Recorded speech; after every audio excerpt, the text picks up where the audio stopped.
Sorry. Hello friends, আমি অর্পণ। তো আজ একটা ওল্ড বেঙ্গলি সিনেমা রিভিউ করব। পুরনো একটা বাংলা ছায়াছবি। এই সিনেমাটা রিভিউ করার জন্য রিকোয়েস্ট করেছিল আমারই একজন খুব প্রিয় কাছের সাবস্ক্রাইবার বন্ধু প্রসেনজিৎ প্রামাণিক। আমি সেদিনকে লাইভে এসেছিলাম, ইউটিউব লাইভে। তো সেদিনকেই ওই ভাই আমায় রিকোয়েস্ট করে যে এই সিনেমাটা আপন পর সিনেমাটা যেটা রিলিজ করেছিল 1992 সালে, সেই সিনেমাটার রিভিউ করতে। তো বিশ্বাস করো, সিনেমাটা আগেও দেখেছিলাম, যতবার দেখি না আমি হাউ হাউ করে কেঁদে ফেলি। অ্যান্ড এটা আমার কোনো অ্যাক্টিং নয়, এটা পুরো রিয়েল। আমি রিলেট করতে পারি এই সমস্ত বাংলা ছায়াছবি, এই সমস্ত বাংলা সিনেমা। চোখের জল বারে বারে ধরে রাখতে পারি না, আমি একদম ধরে রাখতে পারি না, কেঁদে ফেলি। I am extremely sorry. আমি হয়তো এখনও ঘোরের মধ্যে রয়েছি সিনেমাটার। এনিওয়ে, তো সিনেমাটা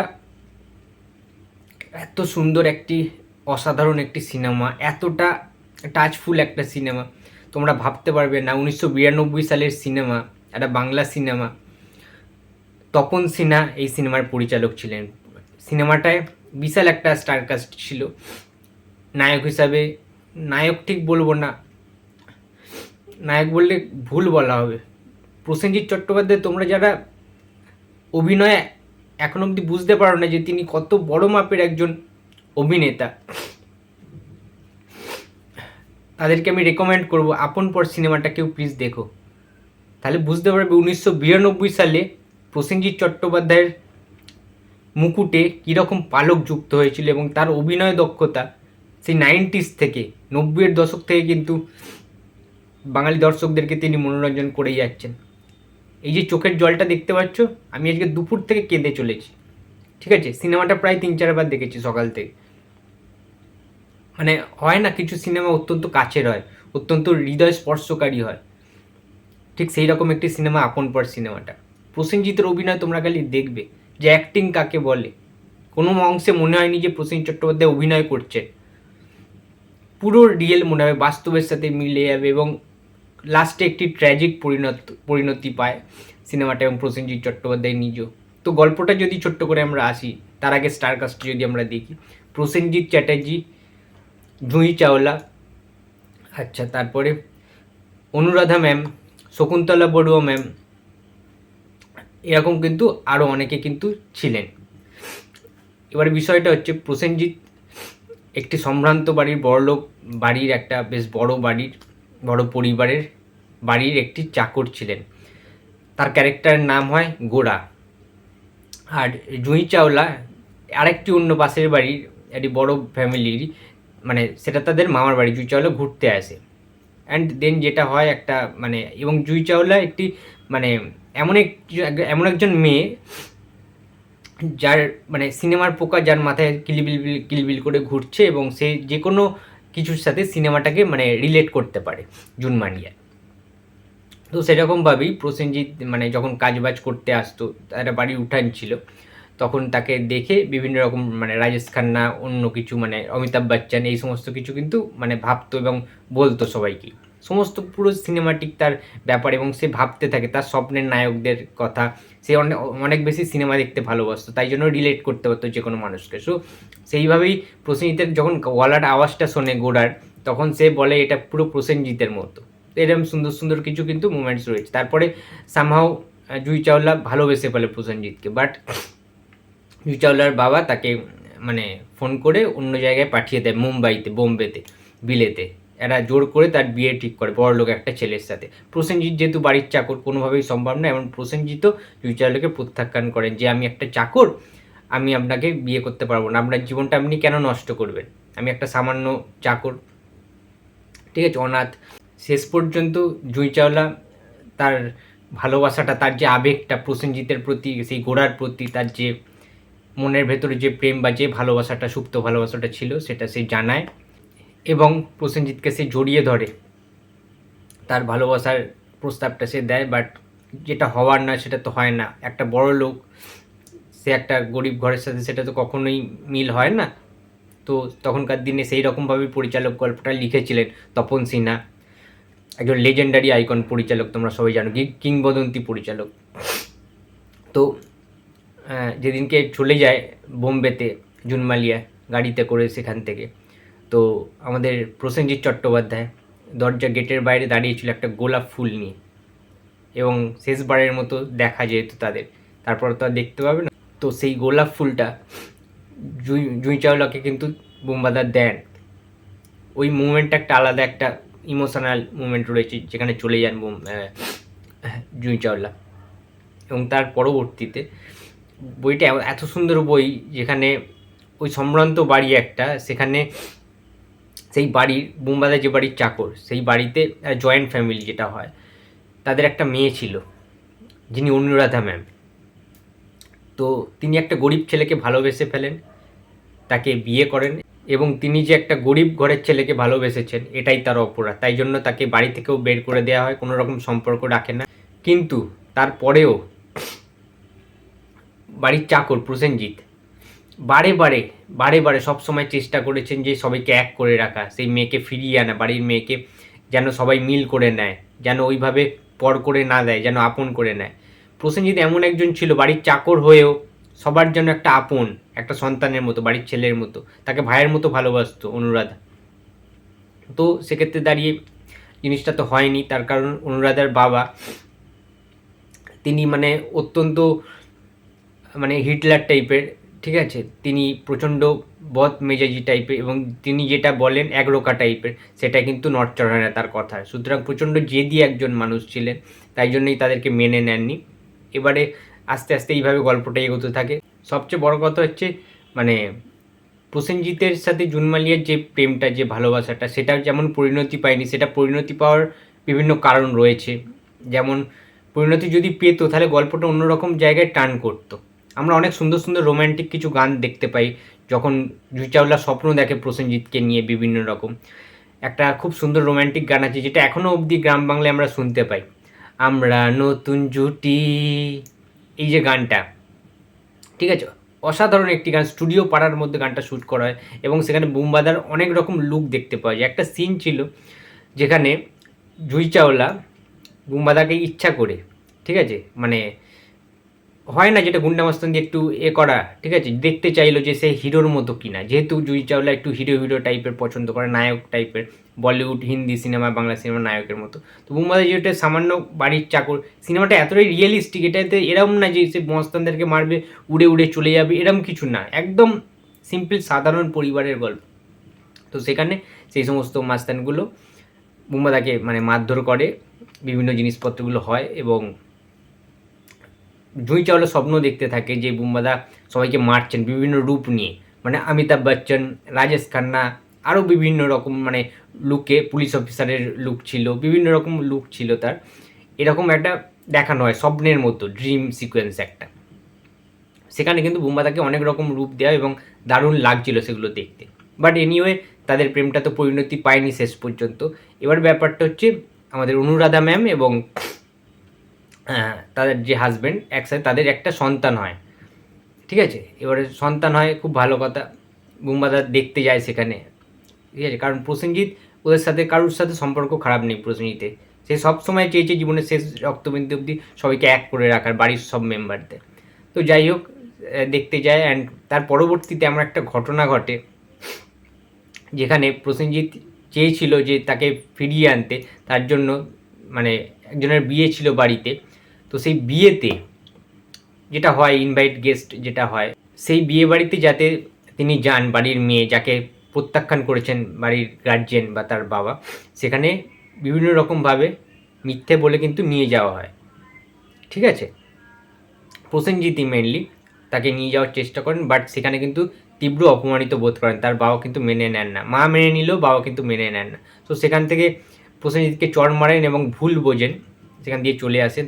সেই সময় অনুরাধা ম্যাম বুম্বাদাকে বলেন যে তুই আমার যদি আর কোনোদিন আমার মুখ দর্শন করিস, আমায় যেন তোর মুখ কোনোদিন না দেখতে, তুই আমার সামনে আর কোনোদিন আসবি না, যদি আসিস তাহলে কিন্তু আমার মরা মুখ দেখ, এইরকম একটা অভিশাপ, একটা কথা তিনি মুখ দিয়ে বার করেন। তারপরে বুম্বাদা বাড়ি ছেড়ে চলে যান, এবং তখন একটা খুব সুন্দর একটা স্যাড সং আছে, কেন সবাই বুঝলো শুধু ভুল, পাথরের প্রতিমাকে দেখলো না চোখ মেলে, চরণে দিলাম তার ফুল, কেন সবাই বুঝলো শুধু ভুল।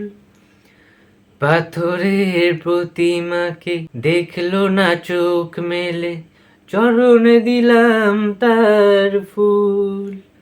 মানে অসাধারণ একটা অ্যাটমসফিয়ার ক্রিয়েট হয়, মানে ওই রকম সিনেমা 1992 সালে। তোমরা জানো না যে কী লেভেলের গান থাকতো সেই সমস্ত সিনেমায়, এবং এই সিনেমাটা ইভেন আপন পর। তো তারপরে একটা ঘটনা ঘটে, এই জিনিসটার পরে তার মা দেখতে পেয়ে সেখান দিয়ে বাড়িতে নিয়ে যায়, ঠিক আছে, মানে যেখানে মানুষ হয়েছে আর কি, সেই বাড়ির যে গুরুমা। তার পরবর্তীতে যখন জানতে পারে যে অনুরাধার ছেলে খুব বিপদে পড়ে, খুব অসুস্থ হয়ে পড়ে, যে বাচ্চাটা হয় অনুরাধার, ডক্টরের কাছে যখন নিয়ে, তারা যেহেতু গরিব ঘরের, বিয়ে হয়েছে, গরিব তার হাজব্যান্ড, তার সংসারে যা হোক করে চলে, সংসারে মানে টাকা পয়সার অভাব, বাট সুখের কোনো অভাব নেই।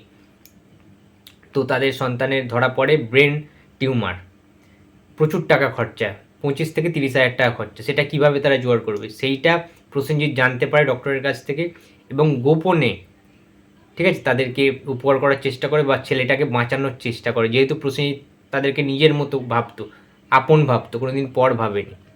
সেক্ষেত্রে দাঁড়িয়ে প্রসেনজিৎ যায় তাদের ওই বাড়িতে, এবং মানে যিনি মানে প্রসেনজিৎ যাকে গুরু ভাবেন, বাবু ভাবেন, যাকে প্রসেনজিৎকে মানুষ করেছে এতদিন ধরে, তার কাছে দিয়ে টাকা চান। যে 20 বছর প্রসেনজিৎ কাজ করেছেন ওই বাড়িতে ছোট থেকে, বাট একটা টাকাও তিনি নেননি, সমস্ত এই টাকার হিসাব এবং ওই টাকাটা দিতে বলেন, কিন্তু তার মানে উনি অসুস্থ ছিলেন তাই দিতে পারেননি। যিনি বাড়ির যে গার্জেন, যে বাবু, তাকে মেরে বার করে দেওয়া হয় প্রসেনজিৎকে, যেইভাবে কেন চাইছে, লাই দিয়ে মাথায় তুলেছে একটা কুকুরের মতো, ঠিক আছে। তো তার পরবর্তীতে প্রসেনজিৎকে তো টাকার জোগাড় করতে হবে, তার কারণ বাঁচাতে হবে বাচ্চাটাকে। তো প্রসেনজিৎ কী করে, চুরি করে তাদের বাড়ি থেকে 30 হাজার টাকা চুরি করে ডক্টরকে দেন, অ্যান্ড দেন বাচ্চাটা বেঁচে যায়, অপারেশনটা সাকসেসফুল হয়, ব্রেন টিউমারটা ঠিকঠাক হয়ে যায়। কিন্তু বিষয়টা হচ্ছে, যেদিনকে প্রসেনজিৎ টাকাটা চুরি করে সেদিনকে হাতে নাতে ধরা পড়ে যায়, বাট টাকাটা নিয়ে সে চলে যায়, পালিয়ে যায় যা হোক করে। বাট ওই বাড়ির যে ছেলে কৌশিক ব্যানার্জি, তো কৌশিক কিন্তু মোটামুটি ধরে ফেলে যে ওটা প্রসেনজিৎই করেছে কাজটা, ওদের বাড়ির চাকর গোড়াই করেছে। তো সেই মুহূর্তে ধরতে না পারলেও পুলিশকে পুরোপুরি জানায় জিনিসটা, অ্যান্ড পুলিশ তাকে ধরার চেষ্টা করে প্রসেনজিৎকে। রাস্তায় সে পালাতে থাকে, বিভিন্ন জিনিসপত্র করতে থাকে, দেন অ্যাক্সিডেন্ট হয়। তার পরবর্তীতে যেটা হয় যে এরা জানতে পারে অনুরাধারা যে টাকাটা ওরা অ্যাকচুয়ালি প্রসেনজিৎ বলেছিল যে ওর বাবা দিয়েছে, ওনার বাবা অর্থাৎ প্রতাপ কুমার চন্দ্র, ইন্ডাস্ট্রিয়াল হেড, জুয়েলারি তাদের ব্যবসা রয়েছে, অনুরাধার বাবা, যিনি অনুরাধাদের মেনে নেননি। এরা সবাই জানে, হসপিটালের ডক্টররাও জানে যে তার বাবা দিয়েছে, বাট তারা জানে না যে বাবা তখনও মেনে নেননি, কিন্তু প্রসেনজিৎই ওটা তার বাচ্চাকে বাঁচানোর জন্য তার বাবার নাম করে হসপিটালের সইটা করিয়েছেন এবং টাকাটা দিয়ে গেছেন। এটা জানার পর তো প্রচণ্ড আবেগে ভেসে গেছেন, এবং প্রচণ্ড কান্নাকাটি যে ইমোশনাল সিনটা হয়, ভাবতে পারছে না যে এইটা তো অপরাধ অ্যাকচুয়ালি, না বুঝে প্রসেনজিৎকে চড় মেরেছেন, এইভাবে তাড়িয়ে দিয়েছেন। সো বিভিন্ন জিনিসপত্র ঘটতে থাকে। প্রসেনজিতের কিন্তু ওই টাইমে পালাতে গিয়ে পুলিশের হাত থেকে, যেহেতু পুলিশ ছেয়ে গেছে, চোরকে ধরবে, প্রসেনজিৎকে চোর চোর বলে চুরির দেয়, তো প্রসেনজিতের অ্যাক্সিডেন্ট হয় ওখানে, অ্যান্ড তারপর প্রসেনজিৎ হসপিটালে ভর্তি হয়। তারপরে যে লাস্ট পোর্শনটা, লাস্ট যে সিনটা, ওই যে ক্লাইম্যাক্সটা, একদম সিনেমার লাস্ট যে দৃশ্যটা, ওই দৃশ্যটা দেখেই না আমি হাউ হাউ করে কেঁদে ফেলি বারে বারে। মানে আমি চোখের সামনে ভাসছে আমার বন্ধুরা। আমি হাত জোর করে হাম্বেলি রিকোয়েস্ট করছি আমার সমস্ত সাবস্ক্রাইবার বন্ধুদেরকে, যারা আমাকে ভালোবাসো, যারা আমার রিভিউ দেখতে ভালোবাসো, যে আমি কতটা মন থেকে রিভিউ করি, যে কোনো সিনেমা আমি পুরোপুরি দেখে যে রিভিউটা করি রিয়েলভাবে।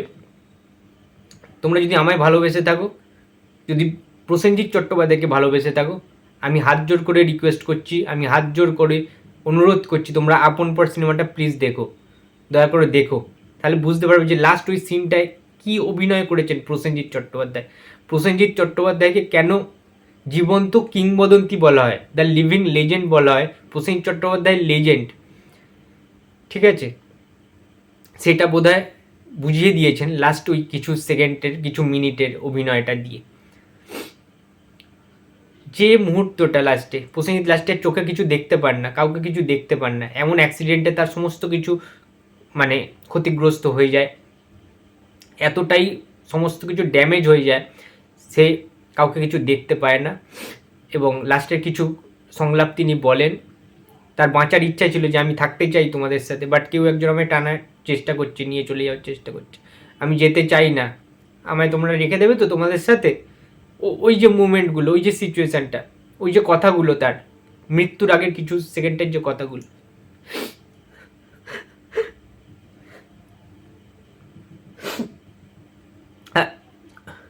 আই এম এক্সট্রিমলি সরি বন্ধুরা। তারপরে প্রসেনজিৎ, মানে প্রসেনজিতের যে চরিত্রটা, গোড়ার চরিত্র, প্রসেনজিৎ মারা যায় ওই সিনেমাটাতে, আপন পর সিনেমাটাতে। এই সিনেমাটা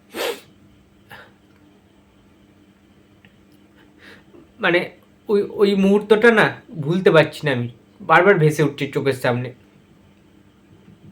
যে একটা মানুষ কি লেভেলের অভিনয় করতে পারে। মানে মনে হয়নি যে এটা অভিনয় করছেন উনি,